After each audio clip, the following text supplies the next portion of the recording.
Welcome back to my channel. और आज के इस क्लास में हम कुछ इस तरह के वाक्य को इंग्लिश में बनाना सीखने वाले हैं जो हम रोजाना के बोलचाल में बोलते हैं। जैसे कि मुझे कुत्ते से डर लगता है, तुम्हें मुझसे डर लगता है, नेहा को भूतों से डर लगता है और हमें बात करने में डर लगता है। सो गाइज यहाँ कॉमन क्या है? यहाँ कॉमन है कि कर्ता किसी कार्य को करने में डरता है, उसे डर लगता है। तो कॉमन है कि डर लगता है, डर लगता है, यानी यहाँ कॉमन है कि डर लगता है। तो ऐसे ही डर लगता है वाले वाक्य को आज हम इंग्लिश में बनाना सीखने वाले हैं और इतनी आसानी से सीखेंगे कि इस तरह के वाक्य को आपके लिए इस क्लास को करने के बाद इतना आसान हो जाएगा रोजाना के बोलचाल में बोलना, वो भी इंग्लिश में।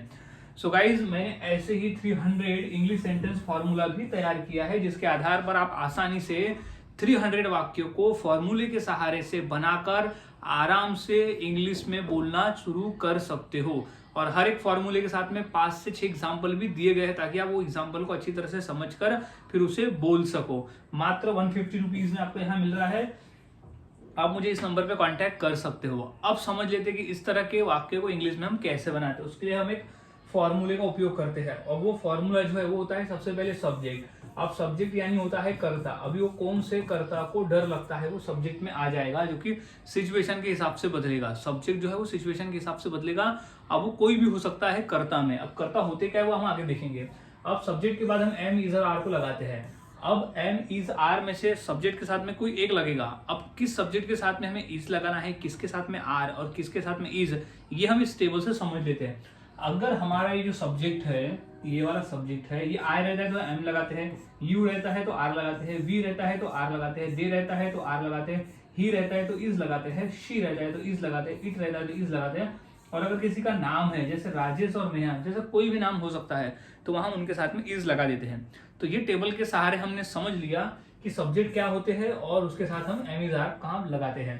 अब यहाँ आता है स्केयर्ड ऑफ। अब इसी का मतलब होता है कि डर लगता है। स्केयर्ड ऑफ का ही मतलब होता है कि डर लगता है। स्केयर्ड ऑफ कॉमन रहेगा, हर वाक्य में सेम रहेगा, सिर्फ बाकी चीजें बदलेंगी, बस स्केयर्ड ऑफ सेम रहेगा। Plus V plus ING. अब ये क्रिया का आईएनजी फॉर्म है। अब वो किस क्रिया को करने में डर लगता है वो आ जाएगा, या तो फिर अगर क्रिया करने में डर वाक्य में नहीं दिया है, अगर बताया कि किसी नाउन से या किसी चीज से डर लगता है तो नाउन यहाँ आ जाएगा। यानी क्रिया या तो नाउन दोनों में से कोई एक चीज आ जाएगा सिचुएशन के हिसाब से कि हमें किससे डर लगता है। कोई काम करने में डर लगता है या कोई व्यक्ति विशेष से डर लगता है, वो हम नाउन में लिख देंगे। तो कंप्लीट फॉर्मूला क्या है? Subject plus am is are plus scared of plus V plus ING plus noun या फिर क्रिया का आईएनजी फॉर्म। अब हमने फॉर्मूला समझ लिया। अब फॉर्मूले के आधार पर वाक्य को हम बनाना सीखते हैं। तो हमारा जो पहला वाक्य वह है मुझे कुत्तों से डर लगता है। अब कर्ता कौन है? यहाँ मैं हूं, तो हो जाएगा आई। अब आई के बाद क्या लगता है? एम, तो आई एम। अब आई एम क्या लगता है? डर लगता है, तो क्या हो जाएगा? I am scared. I am scared of, यानी डर लगता है। किससे लगता है? कुत्तों से। तो कुत्ता क्या है? यहाँ पे नाउन है, तो क्या हो जाएगा? Dogs. I am scared of dogs, यानी मुझे कुत्तों से डर लगता है, तो I am scared of dogs. अब है कि तुम्हें मुझसे डर लगता है। तुम्हें मुझसे डर लगता है, तो तुम्हें की इंग्लिश क्या होगी? यू। तो हम लिख देंगे यू। अब यू के बाद हम हेल्पिंग वर्ब यानी क्या लगाते हैं? एम में से हम लगाते आर, तो यू आर। यू आर अब क्या है? डर लगना के लिए स्केयर्ड ऑफ, तो यू आर स्केयर्ड ऑफ।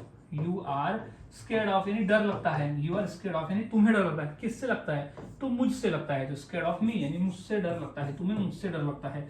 तो you are scared of me यानी तुम्हें मुझसे डर लगता है। इस तरह से वाक्य बनते हैं। और वाक्य देख लेते हैं। जैसे नेहा को भूतों से डर लगता है। नेहा को भूतों से डर लगता है, तो यहाँ सब्जेक्ट कौन है? नेहा, तो सबसे हो जाएगा नेहा। अब नेहा के बाद एम इज आर में से क्या लगता है? इज, तो नेहा इज। अब क्या है? डर लगता है, तो Neha is scared of. Neha is scared of यानी डर लगता है। अब किससे लगता है? भूतों से, तो क्या हो जाएगा? घोस्ट। यहाँ घोस्ट जो है वो, ये घोस्ट जो है वो एक नाउन है, क्योंकि हम यहाँ नाउन आया है इसलिए नाउन लिख देंगे। अब है हमें बात करने से डर लगता है। हमें बात करने से डर लगता है, तो हमें इंग्लिश क्या हो जाएगी? वी। अब वी के बाद हम क्या लगाते हैं? आर, तो वी आर। अब क्या लगता है? डर लगता है, तो क्या हो जाएगा? Scared of. तो वी आर स्केयर्ड ऑफ यानी क्या लगता है? डर लगता है। किस क्या करने में लगता है? बात करने में। तो बात करना क्या है? यहाँ पे ये क्रिया है, तो क्रिया को क्या लग जाएगा? ING form. तो बात करना को इंग्लिश में कहता है टॉकिंग। तो we are scared of talking यानी हमें बात करने में डर लगता है, तो we are scared of talking. तो इस तरह से वाक्य बनते हैं। कुछ और वाक्य देख लेते हैं। जैसे मुझे इंग्लिश बोलने में डर लगता है। मुझे इंग्लिश क्या हो जाएगी? आई। तो आई के बाद क्या लगाते हैं? एम, तो आई एम। अब डर लगना को क्या कहते हैं? Scared of. तो क्या हो जाएगा? I am scared of. I am scared of, यानी डर लगता है। किससे डर लगता है? तो कोई क्रिया करने में डर लग रहा है, यानी क्या करने में डर लग रहा है? इंग्लिश बोलने में। तो I am scared of speaking English. Speak का जो आईएनजी फॉर्म हो जाएगा, क्योंकि यहाँ कहता है हमें क्रिया का आईएनजी फॉर्म लगाना है, तो बोलना को हम स्पीक कहते हैं, तो उसका आईएनजी फॉर्म हो जाएगा स्पीक। अब क्या हो जाएगा? इंग्लिश, यानी इंग्लिश बोलने में डर लगता है। तो I am speaking, I am scared of speaking English. अब है उसे अनजान लोगों से बात करने में डर लगता है, उसे अनजान लोगों में बात करने में डर लगता है। तो क्या होगा? उसे को क्या कहेंगे हम? ही। तो आ जाएगा ही। तो ही इज, ही के बाद क्या है? इज, तो ही इज। अब क्या है? स्केयर्ड, तो he is scared of, he is scared of. क्या करने में डर लगता है? उसे अनजान लोगों से बात करने में। तो बात करना जो हमारी क्रिया है, तो क्रिया क्या हो जाएगी? टॉक। बात करें टॉक, आईएनजी फॉर्म क्या हो जाएगा? टॉकिंग, क्योंकि हम आईएनजी फॉर्म लगा रहेगा। तो क्या करने में? तो उसे अनजान लोगों से बात करने में। तो टू स्ट्रेंजर्स, तो स्ट्रेंजर्स, तो he is scare of talking to strangers, यानी उसे अनजान लोगों से बात करने में डर लगता है। इस तरह से वाक्य बनते गाइस, काफी आसान है, बस फॉर्मूले को याद में रखना होता है। आप फॉर्मूले को याद में रखते हो तो ऐसे लाखों वाक्य को बना सकते हो इस टाइप के। तो अब इसी फॉर्मूले के आधार पर मैं 2 वाक्य देता हूँ, जैसे हमें ऊंचाई से डर लगता है और राजेश को गिरने से डर लगता है। तो ये 2 की इंग्लिश क्या होगी मुझे कमेंट करके जरूर बताएं, और प्रैक्टिस करते रहे। जितना अधिक आप प्रैक्टिस करोगे उतना आसान होगा, और उतनी ही आसानी से आप बनाकर इसे बोल सकते हो। तो गाइस आज के वीडियो में हमने सीखा कि डर लगता है कि इंग्लिश क्या होगी और उसे हम कैसे बना सकते हैं, किस फॉर्मूले से हम बना सकते हैं। सो मिलता हूं ऐसे ही नए फॉर्मूले के साथ अगली वीडियो में। तब तक के लिए चैनल के साथ बने रहे, वीडियोस को देखते रहे और इसी तरह से प्रैक्टिस करते रहे।